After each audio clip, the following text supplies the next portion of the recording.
Hi everyone, I'm Brittany Taylor and I have a special guest here with me today. His name is James Walker and he is a domestic violence survivor.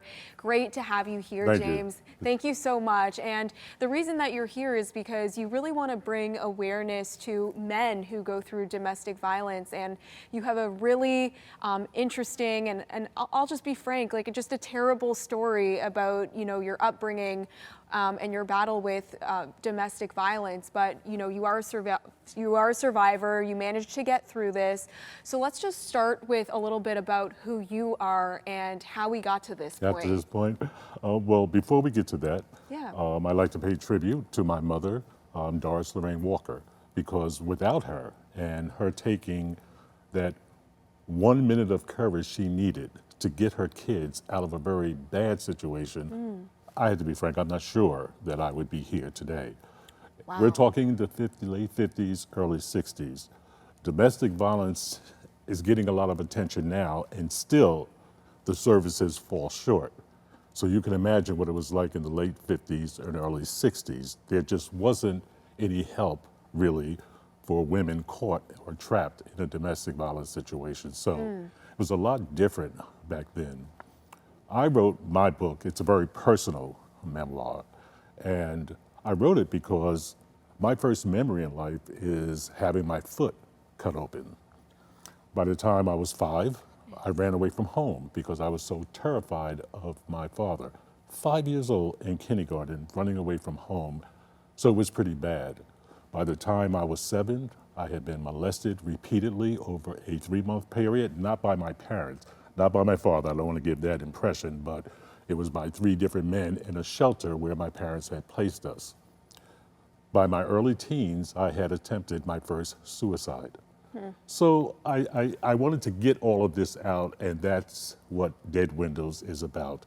It's about my childhood, which was really brutal, and the struggle to become someone and regain who I am, I should say. Absolutely. I'm really looking forward to reading Dead Windows, but I have to ask, as a young person dealing with all of these different complexities, all of these traumatic situations, I mean, how did you deal with that? How did you compartmentalize that and continue to go through life? That must have been very difficult. Very difficult because right now there is, like I said, there's no mental health services really to pick up the slack and to help young men and young women who are growing up that way. And truthfully, you either turn it on to someone else or you turn it on yourself. And I turned it on myself. I had a very rough, my teen years were psychotic. And that's all I can say. I want people to read the book and understand what I mean when I say psychotic. But for about 4 years, I walked around in a murderous rage. And I'll let the book speak for itself as to how I got through that psychotic period in my life. You turn on yourself, okay, because you're so busy looking with your head turned to your past that you can't get to your future. I was well into my 40s before all of this started to come. I started to come to terms with a violent father, the situation I was in, being raped and so forth, my self-confidence destroyed. It was a while, and it took a while for me to become James Walker, and that I could sit here and talk to you confidently about domestic violence and just how disruptive my childhood was. And I believe this is the same for a lot of young men out there. And I specifically say black men because I am black, but it happens across the board, whether you're black, white, Hispanic, it happens across the board. And I just feel that a lot of the violence that we're having today is a result, in some cases, of what is going on in the home. I'm so sorry to hear that, and I think you are so brave for coming here and sharing your story. What would you say to young men out there? Because we hear a lot of stories of domestic violence impacting women. We know it impacts men as well. Very much so. But men aren't really coming out and sharing their story like you are today. So, I mean, if there is a young man in this situation, what would you share with them based on your I experience? would tell them to talk about it because that's the real problem. You hold everything in, you don't talk about it because you're embarrassed. Yeah. You know, you're taught to be, strong and, we don't cry and all of this nonsense. We do hurt. When you hit men, it does hurt. When you are a child and you are being whipped to a point where there are just scars all over your body, that hurts. And no matter what anyone says, it takes time to get over something like that and deal with growing up in that situation because it really takes away your confidence because you're taught that every time you kind of say something or want to try something, you get beat because it isn't what your father expected. It's a very challenging way to grow up, and it's a very difficult thing to overcome without help. And that is what's definitely needed here. We need more mental health resources to help these young people who are growing up in situations like this. I am 72. My first memory, as I said, was my foot being cut open with a sharp object. I was 3 years old. I'm 72 now, and I am still talking about this. That's how much it affects you during the course of your life. It does not go away. How are you doing now? Oh, I guess I'm fine now, in terms of, but you can tell, I mean, if you took a close look at my life, you could tell I'm not very social. I don't really have great relationships. Little things like that. But am I smiling these days? Yes, I'm smiling. Did I come out okay?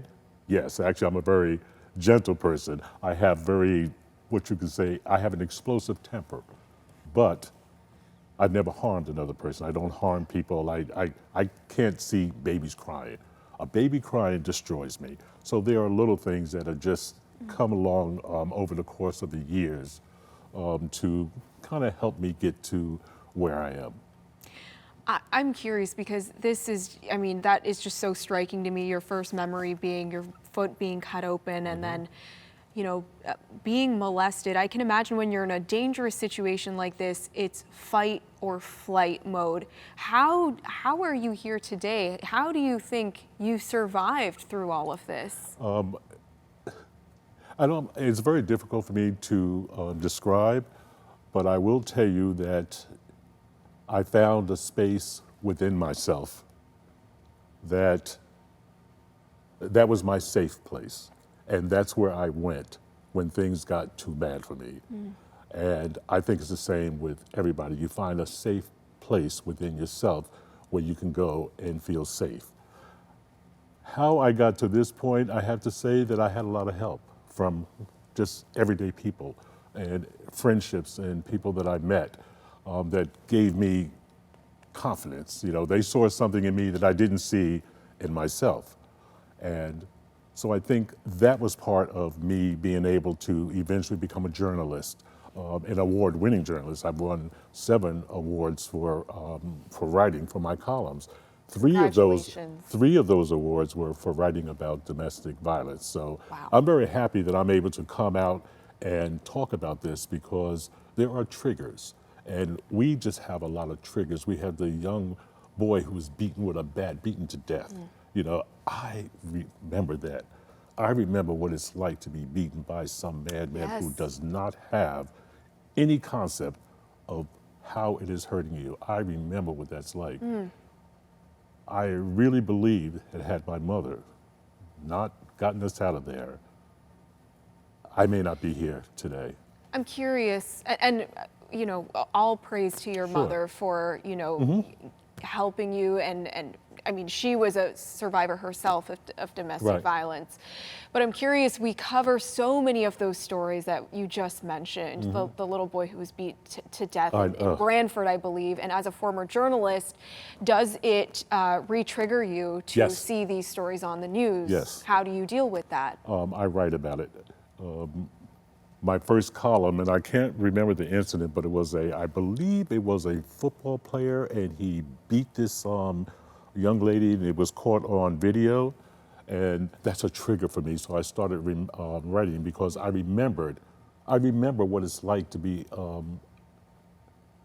how should I put it, defenseless, and someone just beating the crap out of you. I remember, or what that is like, and it's the same thing with the young boy who was beaten with the baseball bat. Then we had the kid from Florida Yeah. whose family taped him to a ladder, and Brittany, I look at these things and I say to myself, my God, you were lucky, because as bad as it was for me, nobody beat me with a baseball bat. I got beat with other things, but I didn't get beat with a baseball bat. Nobody tied me to a ladder.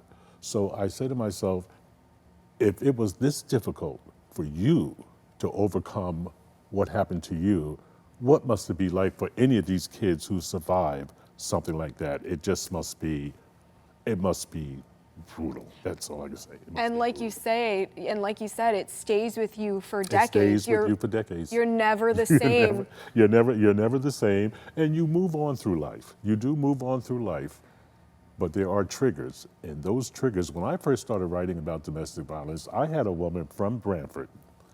She was 92, I believe, and she said when she read my story, it all came back to her. She said, "You're right, Mr. Walker. It never, ever leaves you. You never forget."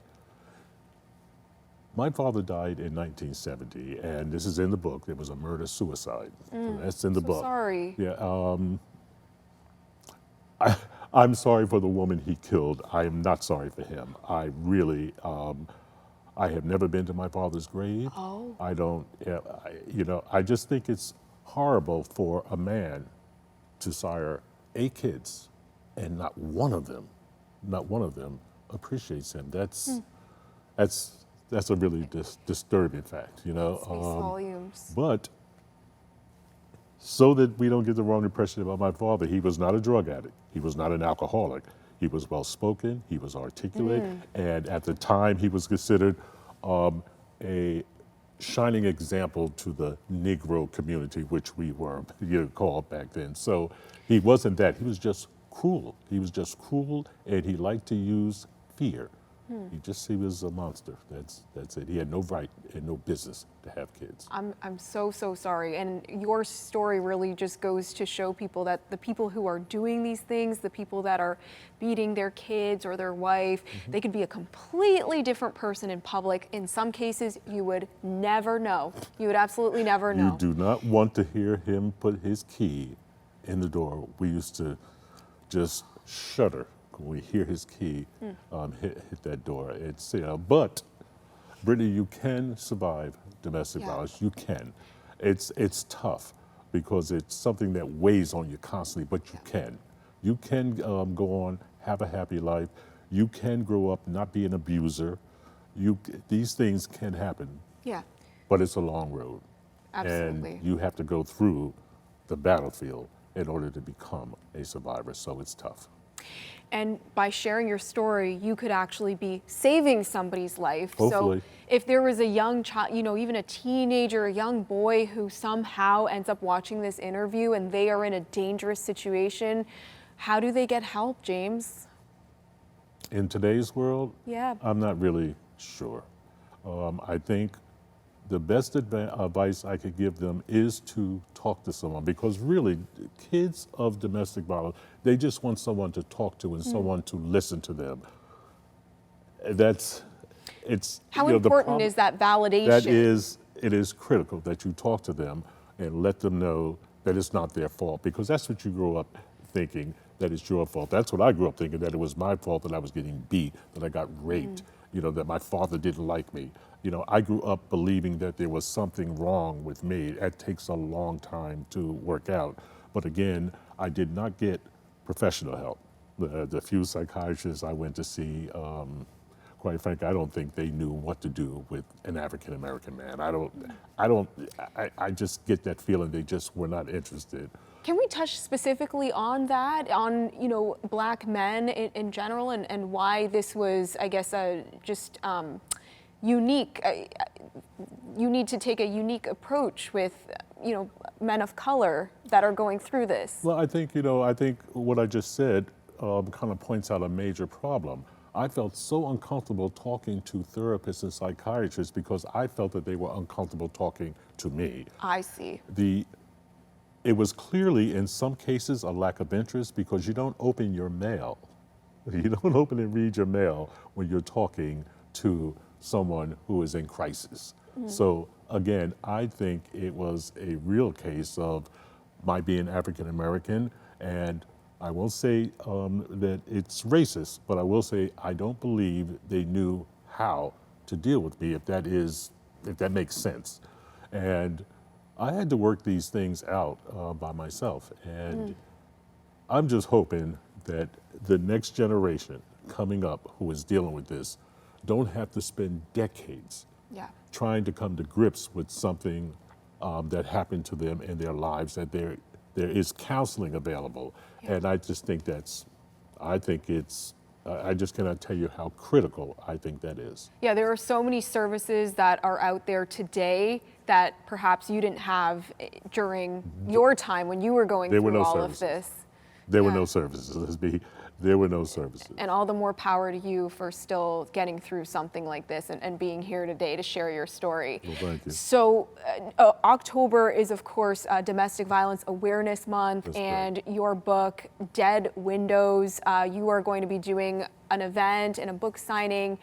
Can we talk about that for a little bit? I know this is in a couple of months, but if anyone's interested in coming. Yeah, I've done several book signings and talks around Connecticut, and I'm very encouraged by the people who come out. And at the last talk, we had quite a few men come out, and I had a young man say to me, you know, I was not molested, he said, but he was 12, and it was with a woman, and he said, I was so uncomfortable, he said, but I felt pressure, I had to do it. He said, and I've never felt right about it. He said, I've never felt comfortable talking about it until I saw you talking about being molested and so forth. I just think it's like follow the leader. Once the dam has broken and men find that it's okay to talk about it, that it doesn't lessen them as men, to talk about growing up in that kind of situation, how it affected them, because it does. It affects their relationships. It clearly affects their relationships. It affects their sense of worth, their self-confidence. It affects them, and I just hope that we can finally get to a point where Black men are comfortable with saying, hey, I need help, this happened to me, and it has really taken control of my life. Though I don't think a lot of them may realize that that is the underlying problem, the PTSD from just a horrendous childhood. I can only imagine, but like you said, hopefully we do make some progress and that more men will feel comfortable. Like you said, the first step is just to talk about it. To tell someone, and for someone to say, I hear you, I understand, and I believe everything that you've gone through. And not only that, it makes you feel better to finally get it off your shoulders, and that's what it was with Dead Windows. I finally got everything off my shoulders. Like I said, it's a very personal memoir. I don't think it's quite like maybe the memoir that people are expecting, but it's a very personal memoir, and it does show my journey. But of course, it has a happy ending. So I just want everyone to know that it may be about domestic violence and bad things that happen, but it's also about how you overcome that and how you can make a success of your life. And it's called, I'm guessing, Dead Windows because you're looking into a very, I guess, situation that emotionally, spiritually, you're dead, because that must have been very traumatic. Actually, when I was trying to come up with a title, what struck me most are things that I read about abused kids. And if you gave an abused kid and told him to draw his room, or his or her room, the window would be way up there, which means they feel trapped, they can't get out. But as I was writing the book, I realized that for me, the dead window was my father and myself. That windows are really to be open, and they're windows of opportunities. But when you concentrate on one window, which is the dead window of my relationship with my father, that's my explanation for Dead Windows. I think I make more sense of it in the book, but that's what it is. I closed off windows of opportunities and just allowed myself that dead window, which had been dead a long time. I just hadn't come to grips with it. Thank you so much, James. You're It's been a welcome. pleasure having you on the show and for I you appreciate telling you us taking the time. really quickly, where can people find Dead Windows? Amazon, you can find it on Amazon, Google Books, Barnes & Noble Books. You can just, it's print on demand, but it is available. It's 318 pages of good reading. I'm sure, and I'm very excited to take a look at it myself. Thank you once again, James. Thank you for having me. I appreciate it.